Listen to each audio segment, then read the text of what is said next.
there's more and more economists who are, confidently predicting that the Bank of England will put the base rate down. Because historically, pretty much since the financial crisis around 2008, we've had such historically low interest rates, sub 2%, that Yeah, people really came to believe that that was the norm.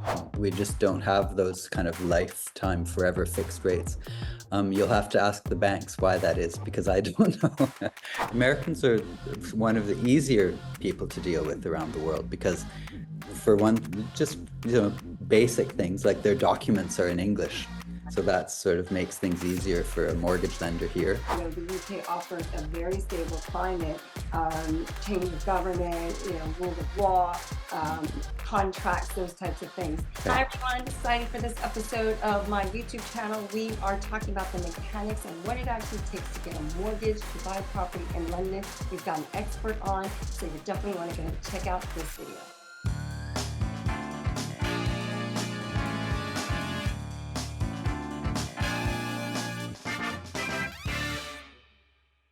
Hi everyone, Arinzeh here with Onyx Property Team and Keller Williams. I'm so excited to have on this episode of our YouTube channel Ian Gray of Gray Advisors. He is a mortgage expert and wealth advisor, really helping clients navigate the mortgage process. Ian is one of our top advisors and referral partners. We send him almost all of our introductions, especially for international buyers and our Americans, because he's a real specialist, because we can talk a little bit more about actually the nuances of being an American buying property in the UK market. So Ian, welcome. Good to see you again. Thank you. We You had a too. conversation a few years ago, but the channel's been going strong. Lots of changes in the market since we last spoke, so really That's true. excited to have you on. So first of all, could you maybe just introduce yourself a little bit? Tell us a little bit about you, your firm, and yeah, kind of the state of the property market here in London as far as Yeah. mortgage. Thanks, Hugo. Nice to join you again. Yeah, my name's Ian Gray, and I've been a mortgage broker here in London for 22 years now. Just kind of went off on my own this year and started my own business. So still doing the same thing and helping people here and all around the world buy their homes here in London, whether it's a place to live or a place to rent out. So yeah, that's and my history before that was you might see from my accent, I'm Canadian. So I was a private banker back home before I came here 22 years ago. Amazing. Well, Yeah. one of the things I think there's been so much headlines over the last 2 years or so, or going on 2 years about mortgage rates and where they've gone and the direction of it. What would you say kind of is the current overall state of the mortgage market over the last, perhaps, we're kind of in the second, just the start of the second quarter of 2024. Mhm. So kind of over the last quarter and perhaps over the last 6 to 12 months. Yeah, well, we had the sort of inflation coming in 2022, rates starting to creep up.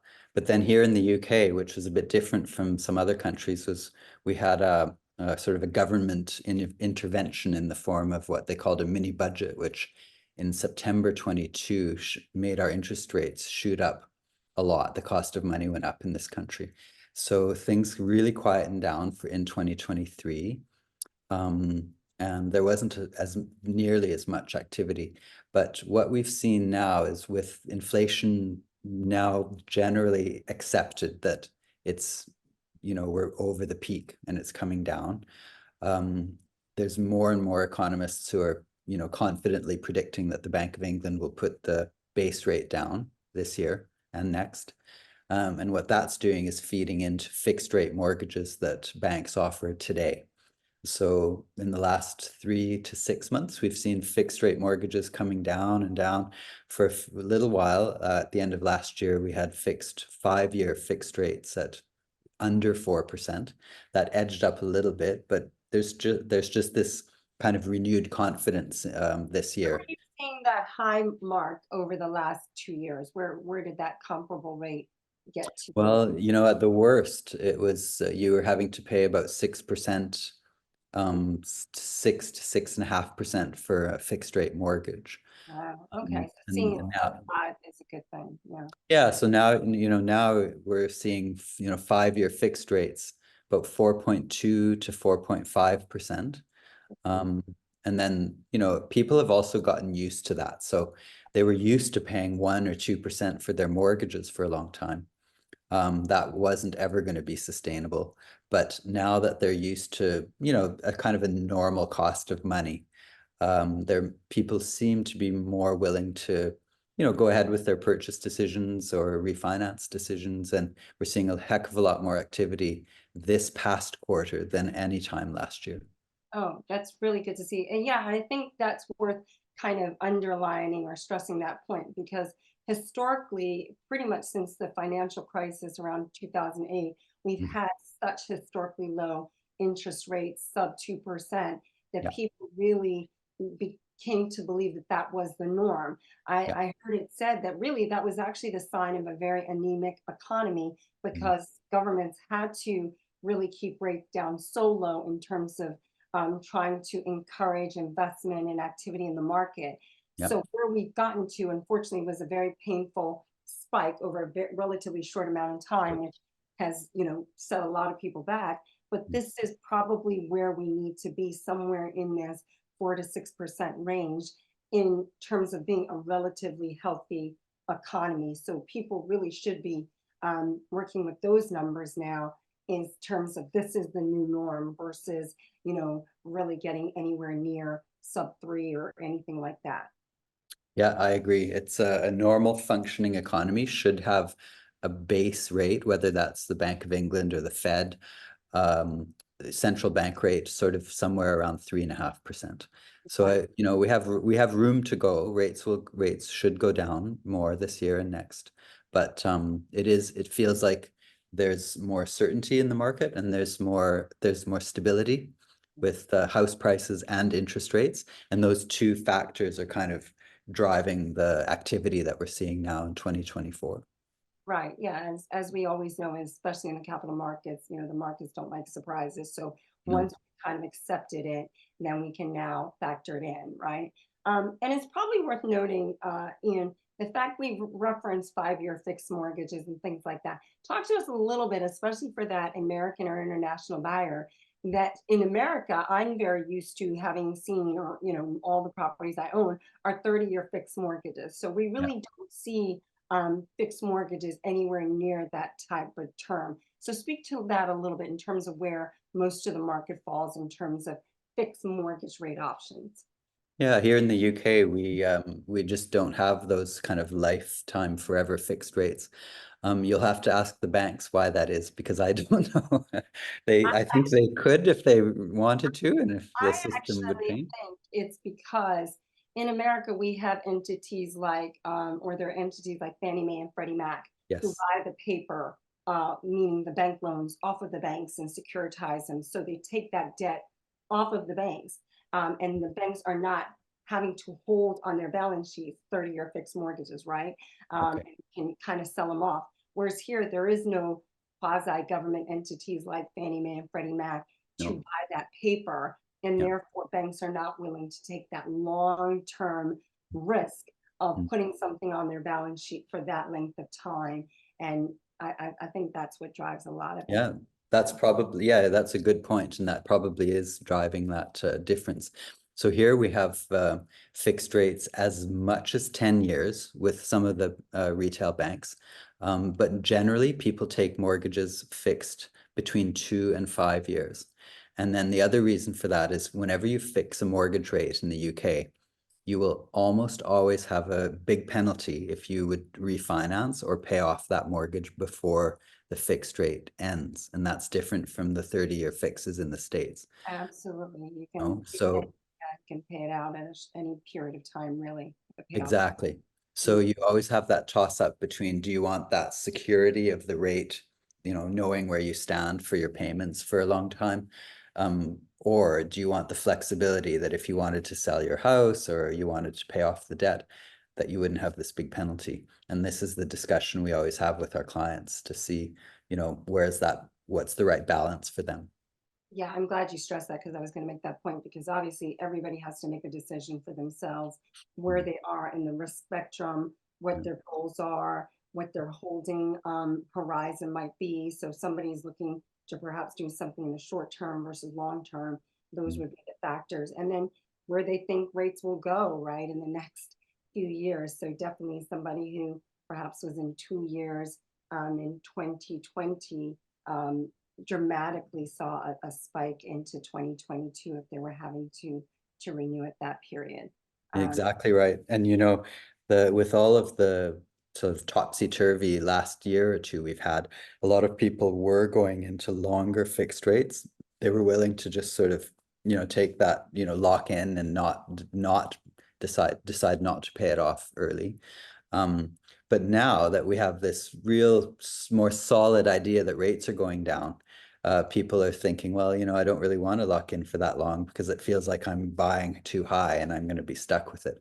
So this is an interesting time, for people to make those decisions because it's a tough call. It's we don't have a crystal ball. We think rates are going down, but things can happen, as we know, and change is the direction of travel.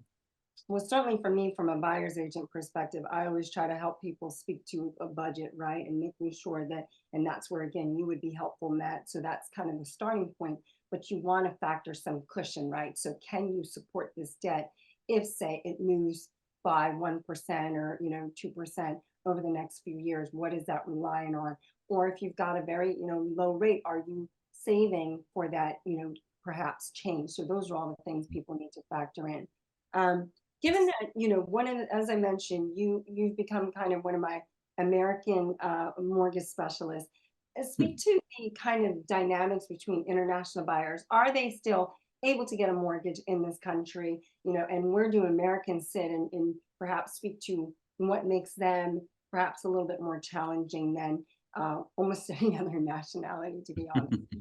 Yeah, in the UK, in the UK we have sort of the normal retail lenders, and here we call them high street lenders. The high street is like the main street. And they generally they're the cheapest lenders to get mortgages from, but they don't lend to non-residents. They will lend to an American who lives here, even if they're on a visa. You might need a bit of a bigger down payment, but not if you're living in the States at the time that we apply. So here we have a, a couple of the retail banks will lend to them, but your situation has to be pretty straightforward. Either you're employed on a salary or you're self-employed and you have, good tax returns for 2 years with lots of income. But generally, we have for non-residents, US included, we have private banks if you're looking to lend to borrow over £1 million. And then we have these sort of specialist lenders, we call them, and they're banks or smaller building societies or the equivalent of a savings and loan that they charge a little bit more, maybe about 1% interest rate higher than the retail banks, but they will, you know, consider non-residents from certain countries, the countries that they understand, the countries where, some banks have offices in those countries, so they feel comfortable with the people who live there. And And yeah, yeah, one of the things I love about, connecting you with our potential buyers is you can navigate that market and that landscape, which is constantly changing, right? So somebody who might, have appetite today might not have had appetite 6 months ago or 6 months into the future. So you help navigate.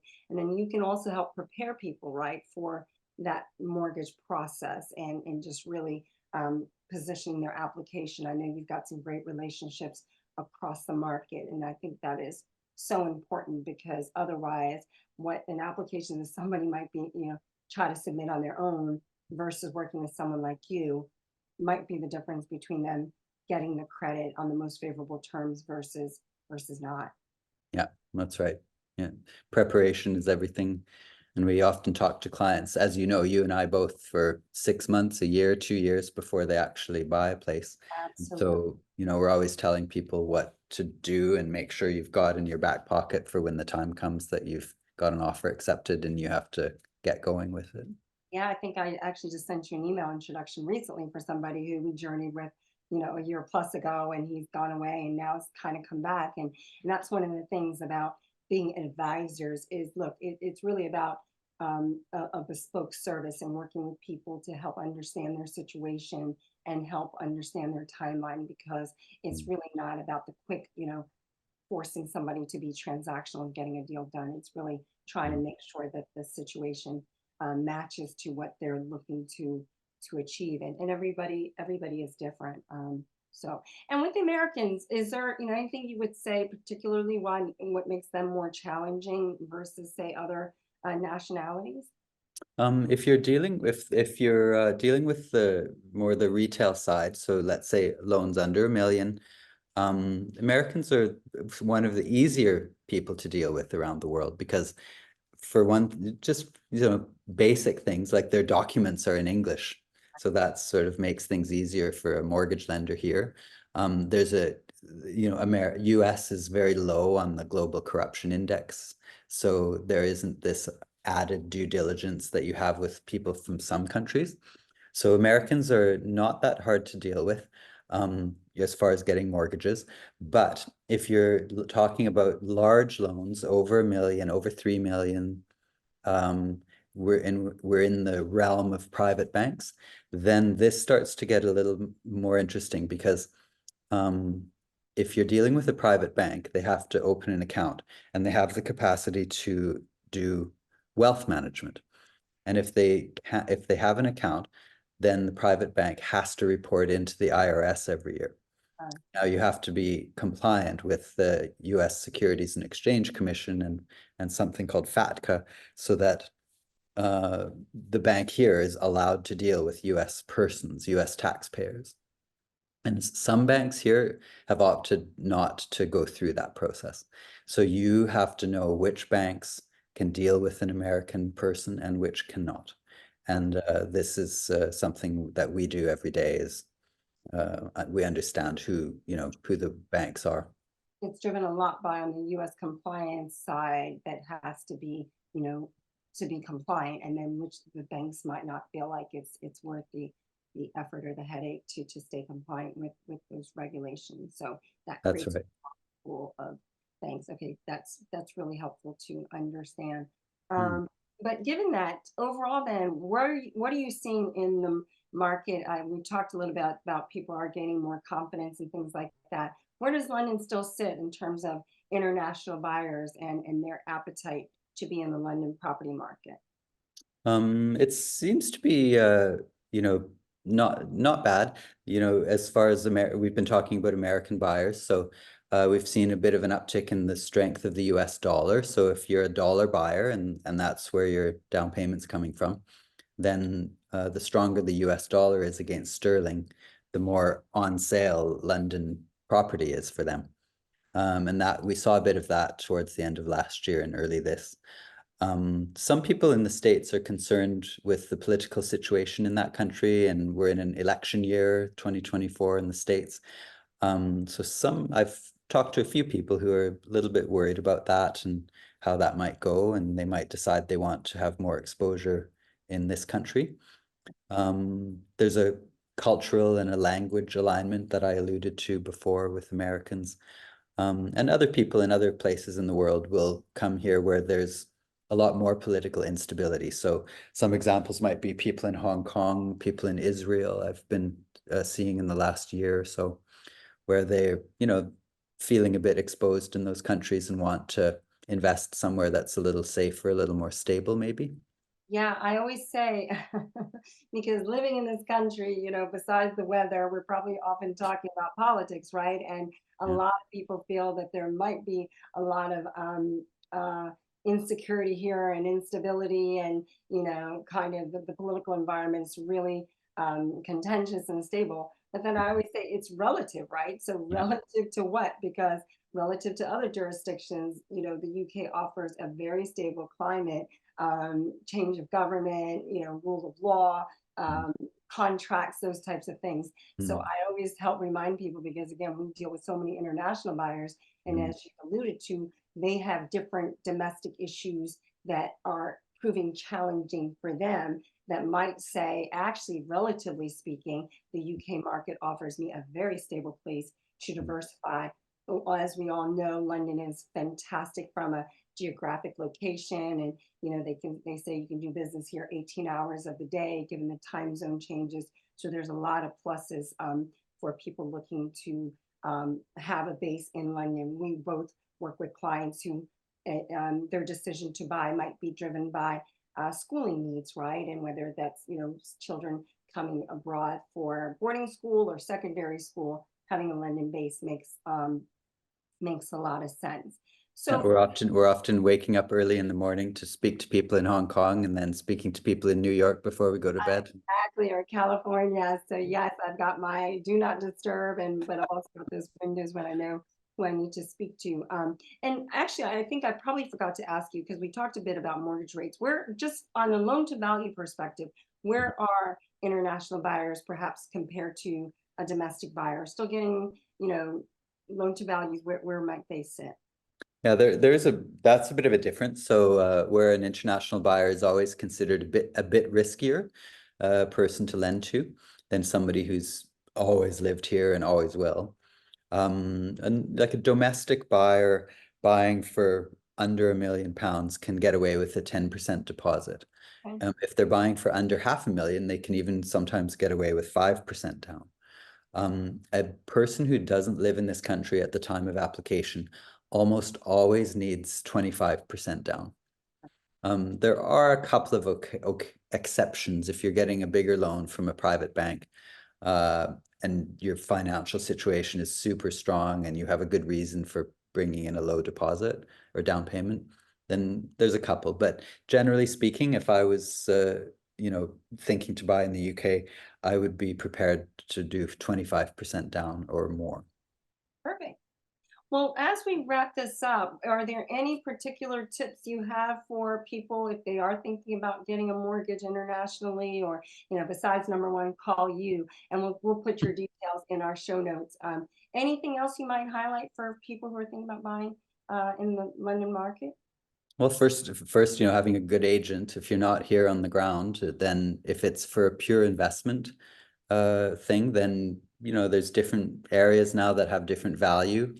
Whether it's Actually, different loan profiles, right? Whether you're an owner occupied versus a buy to let mortgage.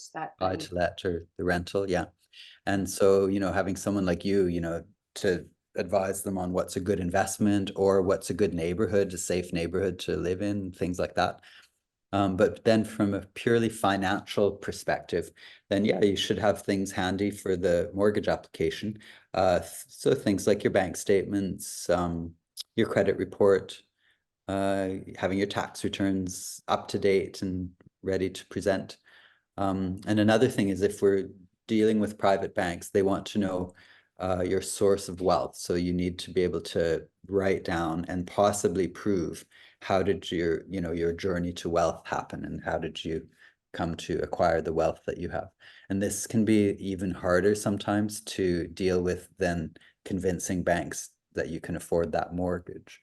So yeah, there's a few things to do. And then I would say, sorry, the last things is before they make an offer on a property, it's really important to already have the financing pre-approved. It's really important to already know what lawyer you're going to use. And it's really important to be able to show how your down payment is going to be able to, come into the UK quickly and easily. And then the selling agents will feel that you're organized and they'll present your offer to the vendor in the best way. I feel like you've made my pitch for me, because that is something that we are so I think particularly aware of as buying agents, is preparing our clients from that end. So same way you're preparing them on the mortgage side and getting all that in line to submit those applications, we recognize those steps such that before we can even go out and search with somebody, we've done the sufficient anti-money laundering, know your customer checks, which again is a requirement of buying property in this country, and not waiting to the last minute. So we don't want any surprises for you. We don't want any surprises for the seller. And we really want to position you. So understanding that buying process, but making sure on the front end you're fully aware as the buyer and also fully prepared on the dynamics you've talked about. So it's something like having your solicitor. We talk to people about that, the mortgage process, the journey, the survey, all of those parts that are part of buying a property in London. Mm. So Ian, if people wanted to get in touch with you, what would be the best way to reach you? Um, email, phone, doesn't matter. They can, yeah, it's all there. And yeah, if you put it out on your channel, then I'll be more than happy to talk to anyone, even if they have a few questions and they might not be ready to transact yet. That's okay. As you said, we're in it for the long haul with our clients. Perfect. So we'll definitely put up your contact details, and I look forward to working with you on our next transaction. And don't forget, if you are thinking about buying in London, please reach out to me because I'm also always happy to have that initial consultation. You Mm. can reach me at ugo@onyxpropertyteam.com, as well as we'll have our social media connections here, but always ready to have a conversation. And I'm on WhatsApp at +44 770 318 3750. I'll see you on the next video. If you've enjoyed this video, make sure to hit the like button. And if it's your first time on my channel, don't forget to subscribe to make sure you don't miss a single episode as we put out weekly videos about the London property market and living in this incredible city.